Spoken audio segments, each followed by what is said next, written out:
اعوذ باللہ من الشیطان الرجیم بسم اللہ الرحمن الرحیم۔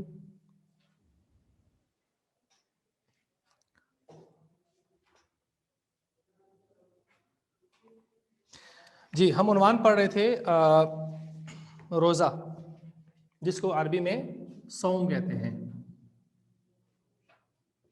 یہ عنوان ہمارا چل رہا تھا باب دوم میں سے۔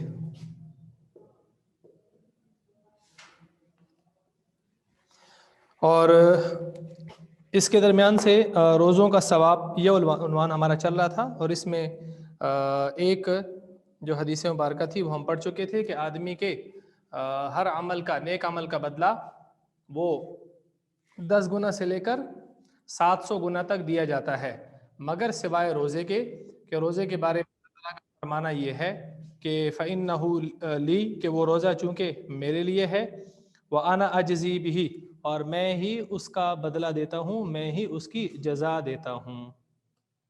اچھا، یہاں تک ہم نے پڑھ لیا تھا۔ اب اس کے بعد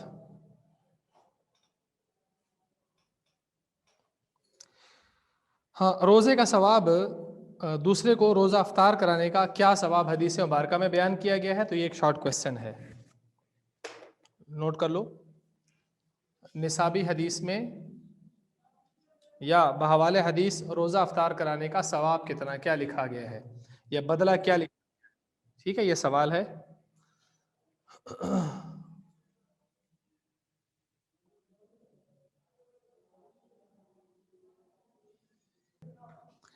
تو حدیث مبارکہ ہے کہ من فطر فیہ صائما، من جس شخص نے فطر روزہ افطار کروایا، فیہ اس میں سے مراد یعنی رمضان المبارک میں، تو من فطر فیہ جس شخص نے اس میں روزہ افطار کروایا، کس کو؟ صائمن، روزہ دار کو۔ تو جس شخص نے رمضان المبارک میں کسی شخص کو روزہ افطار کرایا تو اس کا بدلہ کیا لکھا ہے؟ کان مغفرۃ لذنوبہ، پہلا صلہ اور پہلا بدلہ یہ ہے کہ وہ روزہ افطار کرانا اس روزہ افطار کرانے والے کے گناہوں کے بخشش کا، گناہوں کی معافی کا سبب بن گیا۔ کان مغفرۃ، یہ ہوگا بخشش، لذنوبہ، اس کے گناہوں کے لیے۔ تو ایک بدلہ بتایا دیا۔ دوسرا وعتق رقبتہ من النار، عتق مطلب ہوتا ہے چھڑانا، رقبہ کہتے ہیں گردن کو، وعتق رقبتہ، اور گردن کا چھڑانا ہوگا من النار، آگ سے۔ لفظی معنی گردن کا آگ سے چھڑانا، اور معنی اس کا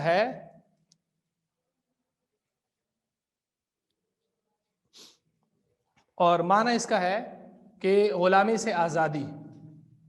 وعتق رقبتہ من النار یعنی آگ سے خلاصی، جہنم کی آگ سے خلاصی کا سبب بن گیا، جہنم سے چھٹکارے کا سبب بن گیا۔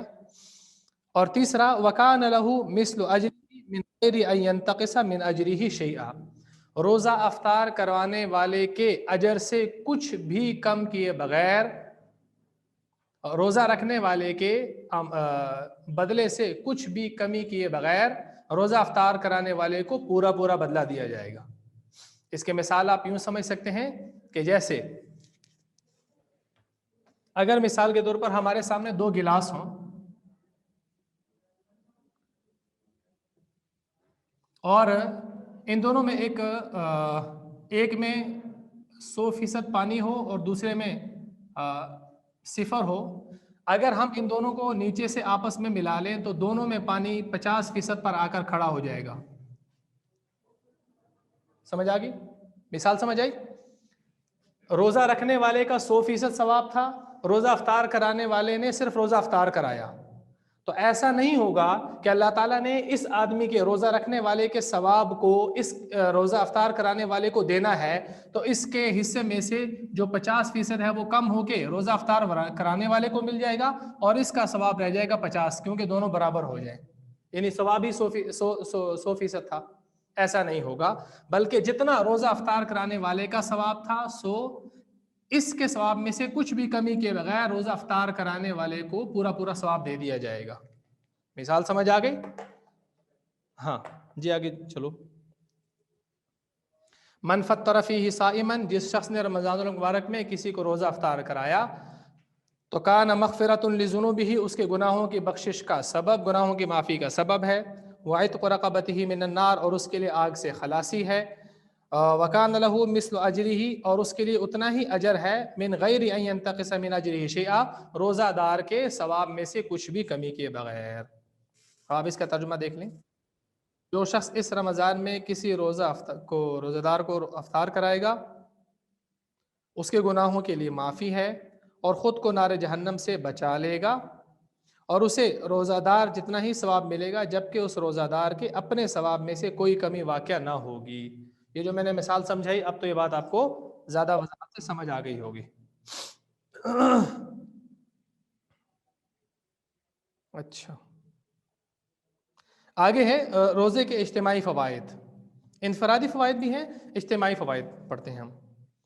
یوں تو روزہ ایک انفرادی عبادت ہے، لیکن اس کے درجہ ذیل فوائد بھی ہیں، یعنی جو اجتماعی ہیں۔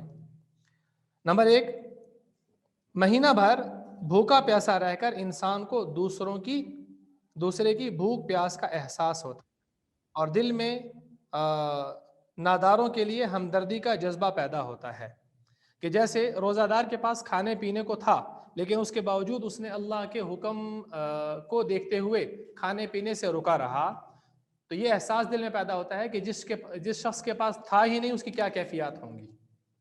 تو یہ ہمدردی کا جذبہ پھر دل میں پیدا ہوتا ہے روزے کی وجہ سے۔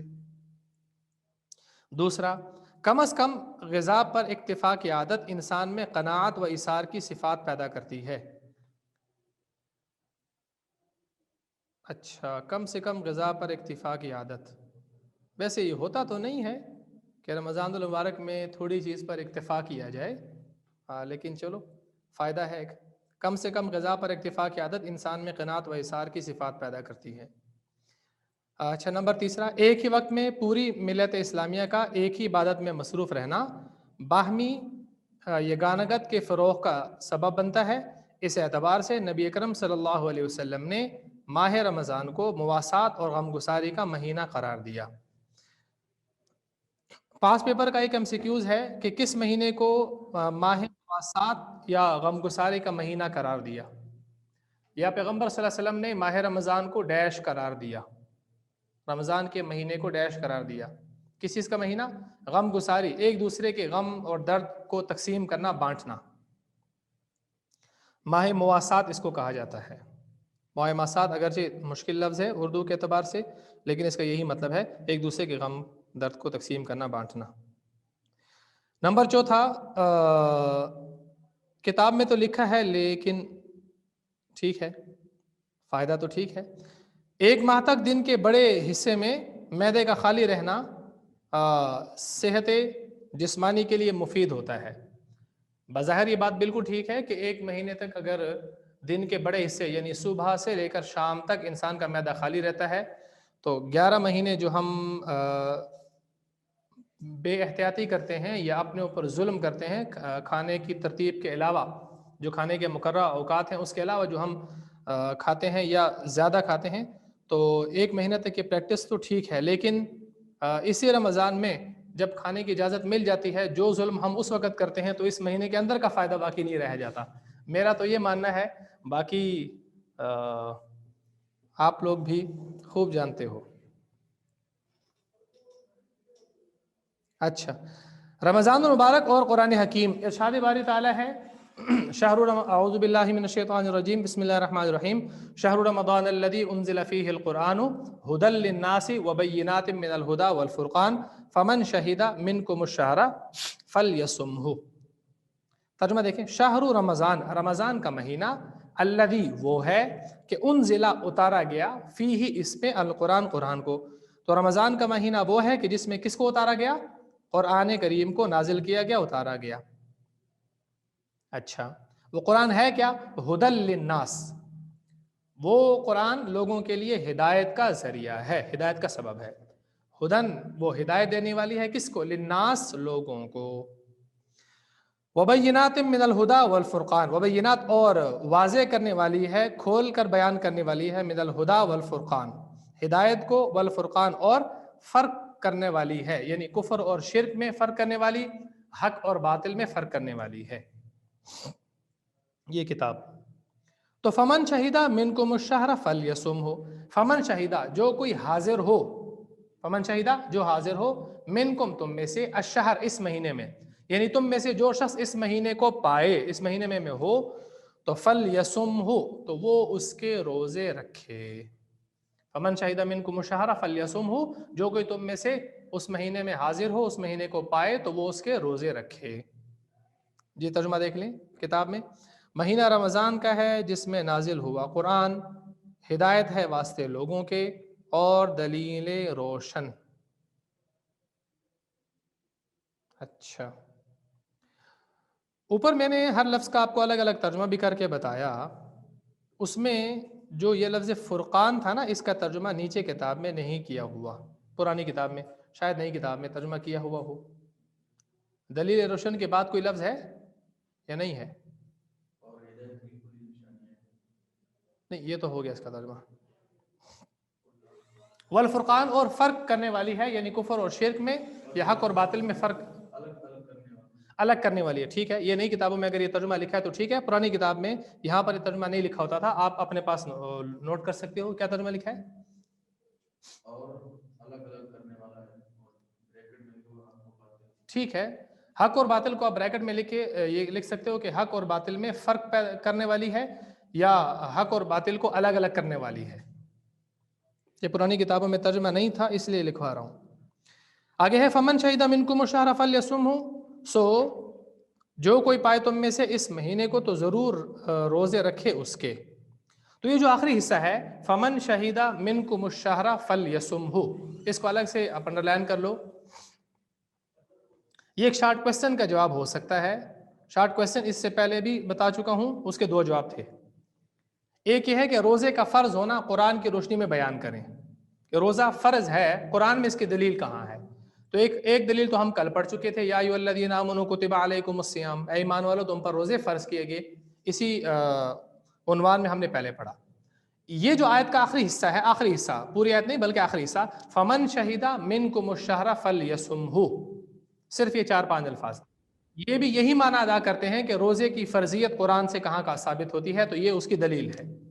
اگر آپ یا ایھا الذین آمنوا کتب علیکم الصیام لکھو، وہ جواب بھی ٹھیک ہے، اور یہ کہ فمن شہید منکم الشہر فلیصمہ، جو کہ تم میں سے اس مہینے کو پائے، اس مہینے میں حاضر ہو، تو وہ اس کے روزے رکھے، تو یہ بھی قرآن سے روزے کی فرضیت کی دلیل ہے۔ اچھا جی آگے چلیں۔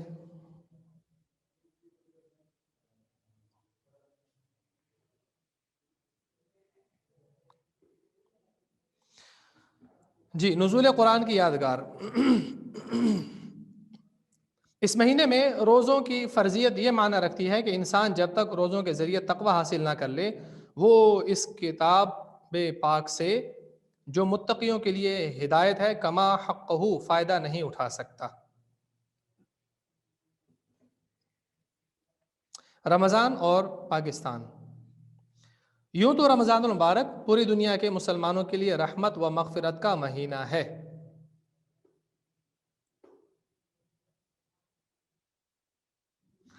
اچھا، یہ جو جملہ ہے نا، رمضان المبارک پوری دنیا کے مسلمانوں کے لیے رحمت و مغفرت کا مہینہ ہے، یہ رحمت اور مغفرت کو انڈر لائن کرو۔ یہاں ایک حدیث مبارکہ سے یہاں اس کے متعلق کوئی بات وہ آپ کو بتانی ہے، وہ یہ ہے کہ پیغمبر علیہ الصلوۃ والسلام نے ایک حدیث مبارکہ میں ارشاد فرمایا کہ اللہ تعالیٰ نے رمضان المبارک کے جو عشرے ہیں نا، 3 عشرہ کہتے ہیں 10 دنوں کو، تو جو 3 عشرے ہیں ان کے 3 الگ الگ نام بتائے ہیں۔ تو جو پہلا عشرہ ہے یہ رحمت کا عشرہ قرار دیا، پہلا عشرہ یعنی پہلے 10 دن رمضان المبارک کے کیا قرار دیے؟ رحمت کا عشرہ قرار دیا۔ دوسرا عشرہ یعنی 11 رمضان سے 20 رمضان المبارک تک، اس کو مغفرت کا عشرہ قرار دیا، مغفرت کا عشرہ قرار دیا۔ اور تیسرا عشرہ 21 رمضان سے 29 یا 30 رمضان المبارک تک، اس کو جہنم سے خلاصی کا عشرہ قرار دیا۔ ایک حدیث مبارکہ کے مطابق رمضان المبارک کے پہلے عشرے یعنی یکم رمضان سے 10 رمضان مبارک تک اس کو رحمت قرار دیا، رحمت کا عشرہ قرار دیا. دوسرا عشرہ یعنی 11 رمضان مبارک سے 20 رمضان مبارک تک اس کو مغفرت کا عشرہ قرار دیا، اور تیسرا عشرہ یعنی 21 رمضان مبارک سے 29 یا 30 رمضان مبارک تک اس کو آگ سے خلاصی کا عشرہ قرار دیا. تو اب یہ جملہ پڑھیں تو آپ کو سمجھ آ جائے گا. یوں تو رمضان مبارک پورے دنیا کے مسلمانوں کے لیے رحمت و مغفرت کا مہینہ ہے. تو رحمت کس کی طرف اشارہ ہوا؟ پہلے عشرے کی طرف. مغفرت دوسرے کی طرف. تو یہاں پر تیسری بات نہیں لکھی ہوئی، آپ اس کے ساتھ لکھ سکتے ہو. اور کس چیز کا مہینہ ہے یہ؟ آگ سے خلاصی کا، جہنم سے خلاصی کا مہینہ ہے. لکھ سکتے ہو آپ ساتھ جی. لیکن ہم پاکستانی مسلمانوں کے لیے اس مہینہ اور اس کی ایک مبارک شب کی خاص اہمیت اس وجہ سے بھی ہے کہ اللہ جل شانہ نے اس مبارک رات میں ہمیں آزادی عطا فرمائی تھی. رمضان المبارک کی 27ویں شب کو پاکستان کی تشکیل کا مطلب ہوتا ہے بننا، گویا اس حقیقت کی طرف اشارہ تھا کہ اس مملکت خدا داد میں اللہ کی طرف سے دیے ہوئے اس ملک میں اسی کتاب مقدس کا نظام زندگی نافذ کیا جائے گا جو اس مبارک شب میں نازل ہوئی. یہ پیراگراف مکمل کر لوں پھر زبانی وضاحت کرتا ہوں. اور ہم نے پاکستان کا مطالبہ کیا بھی اسی غرض سے تھا. جیسے کہ مشہور جملہ ہے کہ پاکستان کا مطلب کیا؟ لا الہ الا اللہ. اسی غرض سے کیا تھا کہ یہاں اسلامی نظام حیات نافذ کیا جائے. اس اعتبار سے رمضان المبارک تشکیل پاکستان کی سالگرہ اور خدا سے کیے ہوئے ہمارے عہد کی تجدید کا موقع بھی ہے. اچھا کیا مطلب ہے؟ تو دیکھیے ذرا اس کو سمجھنے سے پہلے آپ کو 2 کیلنڈر سمجھتا ہوں، پھر یہ بات آپ کو سمجھ آ جائے گی. 2 کیلنڈر کون کون سے ہیں؟ ایک ہمارے ہاں کہلاتا ہے ہجری کیلنڈر،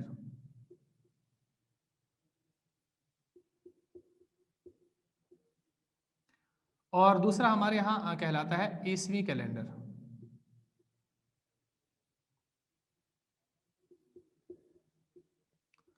ہجری کیلنڈر کے جو مہینے ہوتے ہیں وہ کہاں سے شروع ہوتے ہیں؟ محرم سے، اور کہاں تک ہوتے ہیں؟ ذی الحجہ یا ذو الحجہ تک. اور عیسوی کیلنڈر کے مہینے کہاں شروع ہوتے ہیں اور کہاں تک ہوتے ہیں؟ دسمبر. ٹھیک. اب ذرا دونوں کے متعلق سن لیجئے. ہجری کیلنڈر یہ جو ہوتا ہے یہ ہوتا ہے چاند کے اعتبار سے، اور عیسوی کیلنڈر ہوتا ہے سورج کے اعتبار سے. ٹھیک ہے. ہجری کیلنڈر کی ابتدا کہاں سے ہوئی اور عیسوی کیلنڈر کی ابتدا کہاں سے ہوئی؟ یہ 2 تاریخیں ہیں. اب آپ کو یہ بات زیادہ وضاحت سے سمجھ آ گئی ہوگی کہ ہجری کیلنڈر کیا ہوتا ہے اور عیسوی کیلنڈر کیا ہوتا ہے. ٹھیک. تو دیکھیے جیسے کہ آج اگر ہم سال کو دیکھیں کہ سال کون سا ہے، تو عیسوی کیلنڈر کا ہمارا سال کون سا چل رہا ہے؟ کون بتائے گا؟ عیسوی کیلنڈر کا سال کون سا چل رہا ہے؟ 2021. یہ آپ سب کو معلوم ہے. تو ہجری کیلنڈر کا سال کیا ہے؟ 1442 1442. ٹھیک ہے.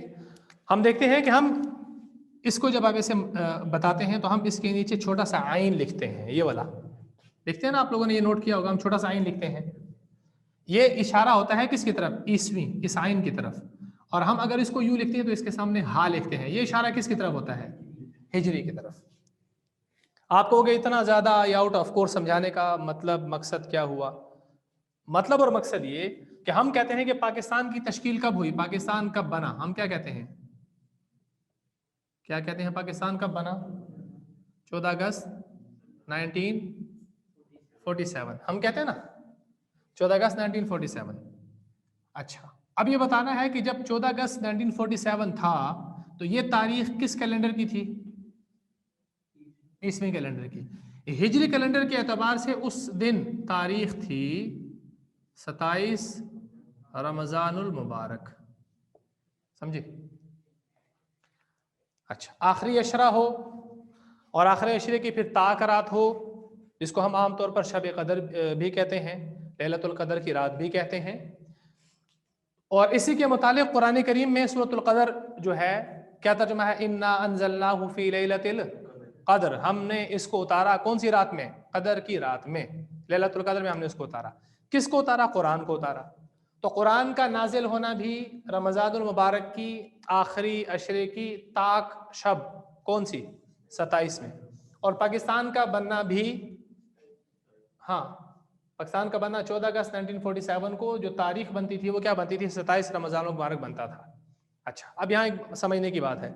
بعض لوگ کہہ دیتے ہیں یہ اتفاق تھا. اتفاق کا مطلب ہوتا ہے یعنی اچانک کسی کام کا ہو جانا. اتفاقیہ اچانک کسی کام کا ہو جانا. ہم کہتے ہیں یہ اتفاق نہیں تھا، یہ انتخاب تھا. اتفاق کا مطلب ہوتا ہے کہ میں کیسے جا رہا تھا اور سامنے سے اچانک کوئی شخص آ گیا تو ہم نے کہا اتفاقیہ ملاقات ہو گئی. اور میں یہ پہلے سے پلان کروں کہ جب میں وہاں پہنچوں تو وہ شخص وہاں سے اس اتنے بجے گزرتا ہے تو تاکہ میں اسی وقت وہاں پہنچوں جب وہاں سے وہ گزر رہا ہو. تو اس کو کہتے ہیں انتخاب، پہلے سے پلان کرنا، اس کو کہتے ہیں انتخاب. ٹھیک ہے. تو اللہ تعالیٰ کی طرف سے پاکستان جو کہ مدینہ کی اسلامی ریاست کے بعد 1400 سال میں 1300 سال میں پہلی مرتبہ کلمے کے نام پر جو دوسری مملکت، جو دوسرا ملک بنا ہے وہ پاکستان ہے. اور پاکستان بنانے کے لیے جو ہمارا نعرہ تھا وہ کیا تھا کہ پاکستان کا مطلب کیا؟ لا الہ الا اللہ کی بنیاد پر یہ ملک حاصل کیا گیا تھا اور لیا گیا تھا. ٹھیک. تو جب اللہ تعالیٰ نے ہمیں وہ ملک عطا کیا تو اس وقت تاریخ بھی کون سی تھی جس کو اللہ تعالیٰ نے قرآن کے نازل ہونے کے لیے 27 رمضان. تو اب آپ اس کو یہ نہیں کہو گے اچانک ہو گیا، بلکہ یہ اللہ کی طرف سے انتخاب تھا کہ میں نے پاکستان جیسی نعمت جو کلمے کے نام پہ حاصل کی جا رہی ہے وہ اس وقت دینی ہے آپ کو کہ جس وقت آج سے سال پہلے میں نے قرآن کریم کو اتارا تھا، نازل کیا تھا. تو یہ اللہ کی طرف سے انتخاب تھا، اتفاق نہیں تھا. ٹھیک ہے. اب یہاں پر جو کتاب میں آپ کو بات بتائی گئی وہ کیا تھی کہ اللہ تعالیٰ نے ہمیں قرآن کریم عطا کیا لیلۃ القدر کی رات میں اور پاکستان عطا کیا اسی رات میں. یہ اس بات کی طرف اشارہ ہے کہ ان دونوں کا ایک موقع پر ہونا کس بات کی طرف اشارہ ہے؟ اس بات کی طرف کہ جس نام سے یہ ملک حاصل کیا جا رہا ہے کلمے کے نام پر، تو جب یہ ملک بن جائے گا تو اسی قرآن کے مطابق اس پر چلا جائے گا اور وہی قانون وہاں نافذ کیا جائے گا. اسی بات کی طرف اشارہ ہے. اس پیراگراف کو ایک دفعہ دوبارہ پڑھ لو تو یہ جو اتنی میں نے ساری تقریر سمجھائی یہ آپ کو زیادہ وضاحت سے سمجھ آ جائے گی. یوں تو رمضان مبارک پوری دنیا کے مسلمانوں کے لیے رحمت و مغفرت کا مہینہ ہے، لیکن ہم پاکستانی مسلمانوں کے لیے اس مہینہ اور اس کے ایک مبارک شب کی خاص اہمیت اس وجہ سے بھی ہے کہ اللہ تعالیٰ نے اس مبارک رات میں ہمیں آزادی عطا فرمائی تھی. رمضان کے 27ویں شب کو پاکستان کی تشکیل بننا گویا اس حقیقت کی طرف اشارہ تھا کہ اس مملکت خدا داد میں اسی کتاب مقدس قرآن کا نظام زندگی نافذ کیا جائے گا جو اس مبارک شب میں نازل ہوئی. اور ہم نے پاکستان کا مطالبہ کیا بھی اسی غرض سے تھا کہ یہاں اسلامی نظام حیات نافذ کیا جائے. اس اعتبار سے رمضان المبارک تشکیل پاکستان کی سالگرہ اور خدا سے کیے ہوئے ہمارے عہد کی تجدید کا موقع بھی ہے. ٹھیک ہے. امید ہے آج کا سبق آپ کو اچھے طریقے سے سمجھ آ گیا ہوگا. اچھا یہ ایک چھوٹا پیراگراف رہ گیا پھر عنوان ختم ہو جائے گا، وہ کوئی پڑھ لیتے ہیں. ہاں، بے اثر روزے. آج ہمارے روزوں کے وہ فیوز اور برکات ظاہر نہیں ہوتے جن کا ہم اوپر کی سطور میں، سطور جمع ہے سطر کی، اس سطر کہتے ہیں لائن کو، جو اوپر ہم نے لائنیں پڑھی ان میں ہم نے تذکرہ کیا تو وہ فائدے ہمیں واضح نہیں ہوتے، ظاہر نہیں ہوتے. اس کی اصل وجہ یہ ہے کہ ہم روزے کے اصل مقصد تو وہ کیا ہے؟ تقوی. اصل مقصد روزے کا اور تقوی کا مطلب ضبط نفس، اپنی خواہشات کے اوپر قابو پانا، پاؤں رکھنا سے بے خبر ہے. اور اس کی اہم شرائط یہ میں نے آپ کو شاید کل پرسوں بتایا تھا کہ روزے کی شرائط. روزے کی شرائط کیا ہے؟ اہم شرائط ایمان اور احتساب. یہ بتایا تھا میں نے کلاس میں، ایمان اور احتساب. ایمان کا مطلب ایمان اور احتساب کا مطلب ہوتا ہے ثواب کی امید رکھنا، اجر کی نیت رکھنا. سے دونوں سے غافل ہیں. جس طرح ہماری نمازیں دکھاوے کی ہیں ویسے ہی ہمارے روزے بھی نمائشی ہیں. ٹھیک ہے. امید ہے آج کا سبق آپ کو اچھے طریقے سے یاد ہو گیا ہو.